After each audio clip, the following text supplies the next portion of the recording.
Okay, let's do this. Duncan's screaming about something downstairs, and the next chapter is called Duncan's Disaster. I'm worried. I bet you are too. Peter looked at me. I looked at him. I wondered if he was as terrified as he looked. I wondered if I looked as terrified as I felt. What's he doing in here? I whispered.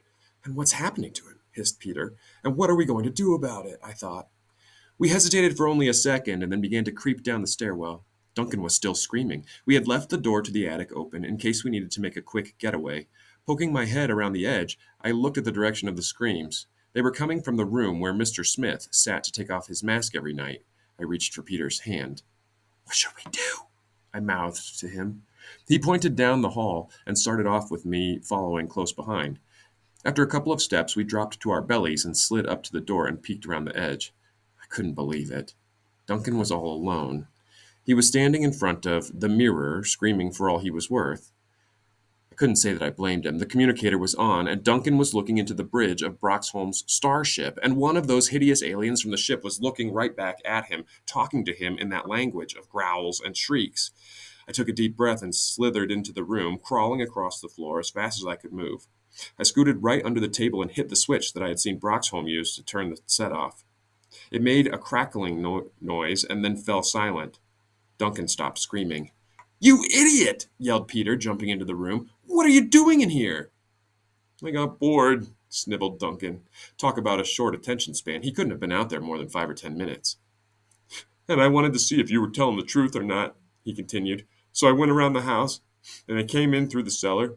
This was the only room with anything in it, so I came in, and when I touched the switch, that thing showed up and started growling at me.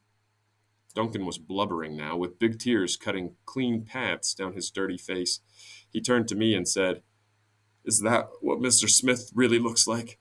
I nodded my head. Duncan's eyes rolled back in his head, and he fainted.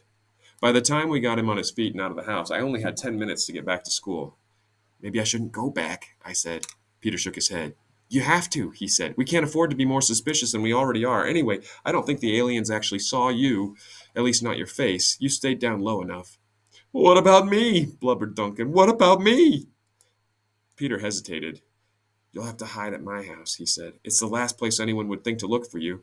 If you stay there, you may be safe. Get going, Susan. You've got to get back to school as soon as possible. Don't worry about the pictures. I'll take care of that. Just move. I hopped on my bike and headed for school. By riding extra hard, I got there just about the time my lesson was supposed to be ending, but I was all hot and sweaty when I sneaked back in. Even worse, I ran into Mr. Bamwick the moment I walked through the door. He was furious. Susan, where have you been? He shouted. I've spent the last 40 minutes waiting for you. We've got a concert in 2 days, and my star soloist can't even show up for her lesson. I did the only thing I could think of. I started to cry. It wasn't hard to do since I was on the edge of tears anyway. I'm sorry, Mr. Bamwick, I sobbed. I'm just so frightened I couldn't come to my lessons. Wow.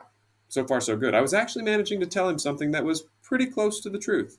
But then I felt bad because Mr. Bamwick, who really is a good guy, got upset about scaring me and started apologizing for putting me under so much pressure.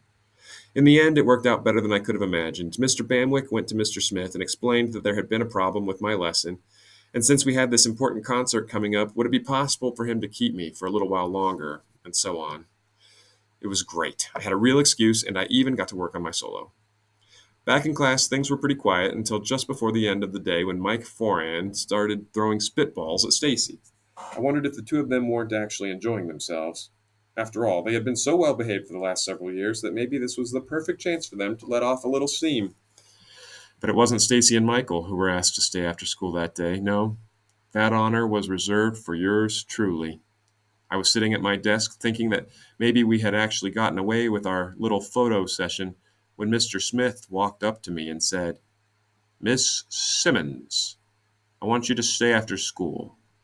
I need to talk to you.